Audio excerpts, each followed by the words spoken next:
To see if the causality problem is solved in quantum field theory, we will use the property that when two operators commute, they can be measured simultaneously. This means that the order on which we apply the operator, so if we start with A and then we apply B, or if we start with B and then we apply A, doesn't matter. So measuring A does not impact the measurement of B and vice versa. For simplicity, we will stick to the case of three scalar Hermitian fields. We will probe causality using the following operator. This will tell us if there is a correlation between the action of the field at the origin and the action of the field at a later time at a different position. And in particular, we know that the field operator creates and annihilates particles.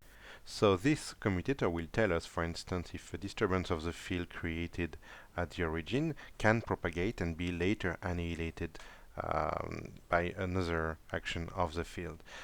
If this is the case, then this commutator will not be zero. But if it is zero, it means that whatever we do at the origin has absolutely no impact at a later time at this position. We will consider two cases. The first one where the interval between these two events is time-like, and the second case where it is space-like.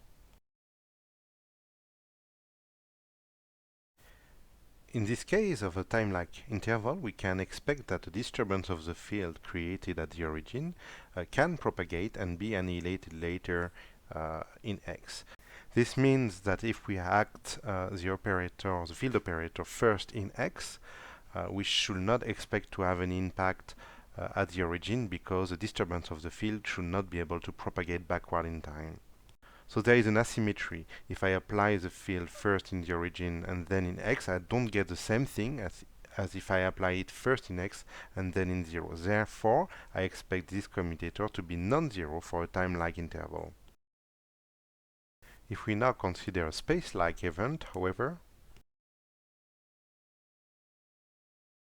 we do not expect the disturbance of the field we create at the origin to have an impact in X, and that's because that will go faster than the speed of light, and therefore that will break causality, because we could always find an inertial frame where X will happen before the origin. So in this case, we expect the commutator between phi of X and phi of 0 to be equal to 0. Meaning that applying phi of 0 before phi of x does not matter. It should give the same thing as if we apply phi of x before phi of 0. To verify this, we now calculate the commutator explicitly. So we need the expression for the field at the origin and the expression for the field at x.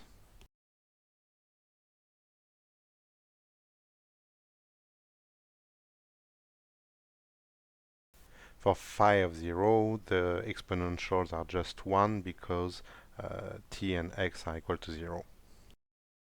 So we see that the commutator will involve commutators of a of k and a of k dash, which is 0, commutator of a dagger k and a dagger of k dash, which is 0. So the only commutators which are going to survive are those for between a of k and a dagger of k dash, and a dagger of k, a of k dash, which are both going to give a delta function in k minus k dash.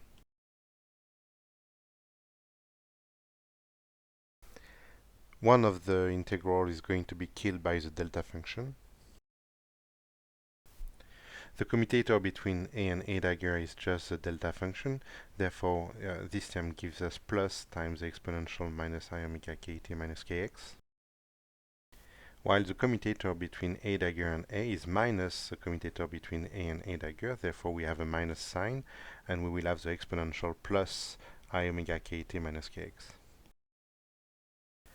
So let us first look at the time-like interval case.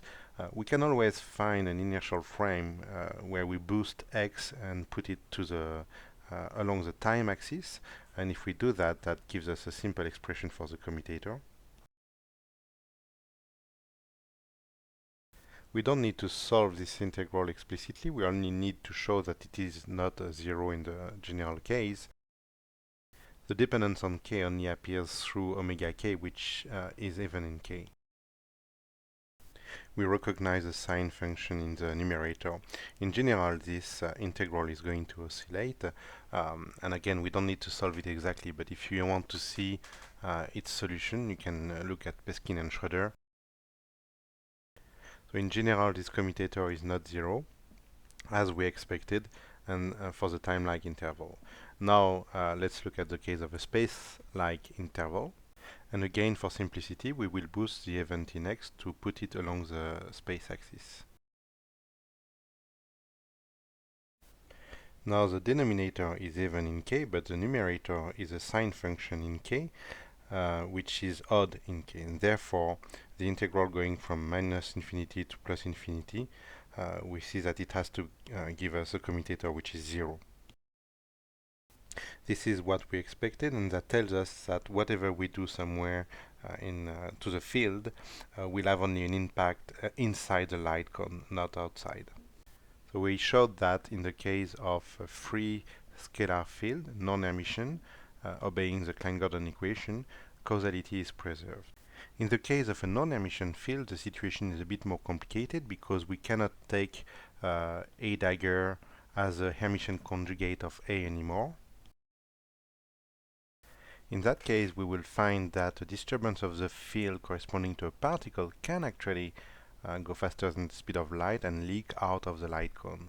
But so we'll also do disturbance of the field for non-antiparticles. And whenever we measure observables, we cannot distinguish between particles and antiparticles necessarily. We have to measure the field itself, and causality is then preserved by the fact that the disturbance of the field corresponding to particles and antiparticles cancel outside of the light cone.